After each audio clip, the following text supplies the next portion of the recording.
तीन बचपन के दोस्त विक्रम, सुनील और जॉन नौकरी की तलाश में अपने छोटे गांव से बंबई शहर आते हैं।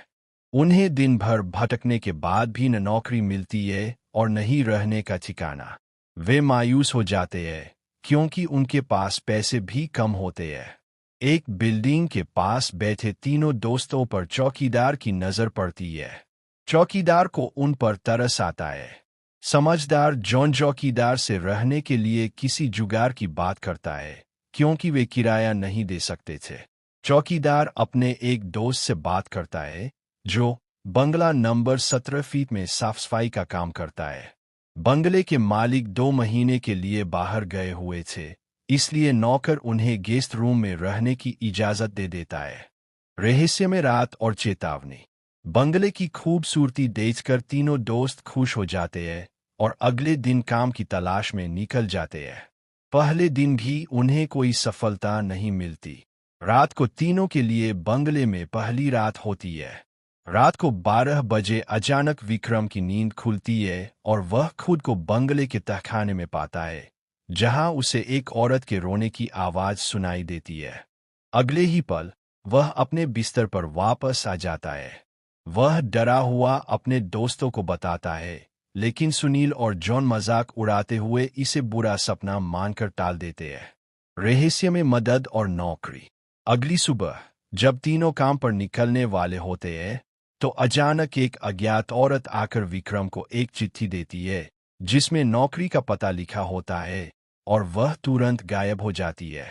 तीनों दोस्त उस पते पर पहुंचते हैं जो एक बहुत बड़ी कंपनी का होता है। चिट्ठी पर कंपनी के मालिक के हस्ताक्षर होते हैं, जिससे प्रबंधक को उन्हें काम पर रखना पड़ता है। मालिक उस समय विदेश यात्रा पर थे। काम दिखाने के दौरान विक्रम अचानक बॉस के चैम्बर की तरफ मुड़ जाता है और पासवर्ड से ताला खोल देता है। प्रबंधक यह देखकर आश्चर्यचकित रह जाता है। बदला और रहस्योद्घाटन। विक्रम सबको बाहर जाने को कहकर चैम्बर का दरवाजा बंद कर देता है और बॉस का कंप्यूटर इस्तेमाल करता है। कुछ घंटों बाद बॉस का फोन आता है और वह बताता है कि किसी ने उसका कंप्यूटर इस्तेमाल किया है और उसे तुरंत रोकने को कहता है, नहीं तो वह बर्बाद हो जाएगा। प्रबंधक जब चैम्बर खोलता है तो विक्रम बेहोश पड़ा होता है। प्रबंधक फिर बंगले का राज बताता है।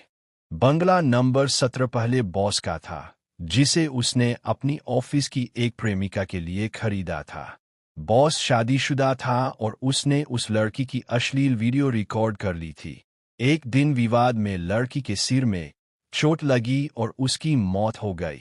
बॉस ने लड़की को बंगले के गार्डन में दफना दिया था। विक्रम ने उसी दफन की जगह पर पैर रख दिया था, जिससे लड़की की आत्मा उसके अंदर प्रवेश कर गई थी। आत्मा ने विक्रम के शरीर का उपयोग करके बॉस की काली करतूतों को इंटरनेट पर वायरल कर दिया। बॉस को विदेश से ही गिरफ्तार कर लिया जाता है और इस भूतिया कहानी का अंत हो जाता है।